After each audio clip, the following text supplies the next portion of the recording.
the god of music. Although Odin had thus won the gift of poetry, he seldom made use of it himself. It was reserved for his son Bragi, the child of Gunlod, to become the god of poetry and music, and to charm the world with his songs.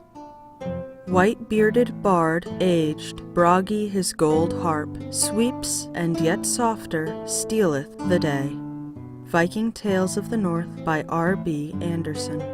As soon as Bragi was born, in the stalactite-hung cave, where Odin had won Gunlod's affections, the dwarves presented him with a magical golden harp, and, setting him on one of their own vessels, they sent him out into the wide world. As the boat gently passed out of subterranean darkness and floated over the threshold of Nain, the realm of the Dwarf of Death, Bragi, the fair and immaculate young god who until then had shown no signs of life, suddenly sat up, and, seizing the golden harp beside him, he began to sing the wondrous song of life, which rose at times to heaven and sank down to the dread realm of Hel, goddess of death.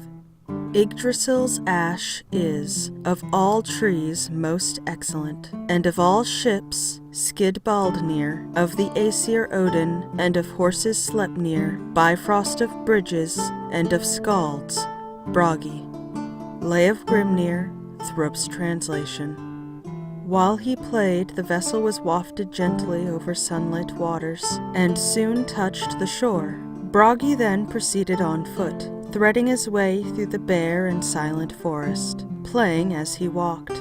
At the sound of his tender music, the trees began to bud and bloom, and the grass underfoot was gemmed with countless flowers. Here he met Idun, the daughter of Ivald, the fair goddess of immortal youth, whom the dwarves allowed to visit the earth from time to time, when, at her approach, nature invariably assumed its loveliest and gentlest aspect. It was only to be expected that two such beings should feel attracted to each other, and Bragi soon won this fair goddess for his wife. Together they hastened to Asgard, where both were warmly welcomed and where Odin, after tracing runes on Bragi's tongue, decreed that he should be the heavenly minstrel and composer of songs in honor of the gods and of the heroes whom he received in Valhalla.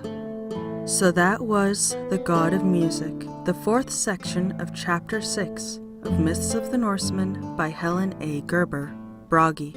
I will be working my way through this book section by section, and if there are any other public domain books that you would like for me to read, please leave a comment below. Did you enjoy this video? Then subscribe for more, and be sure to check me out on Facebook and Patreon. Thank you for listening, and have a lovely evening.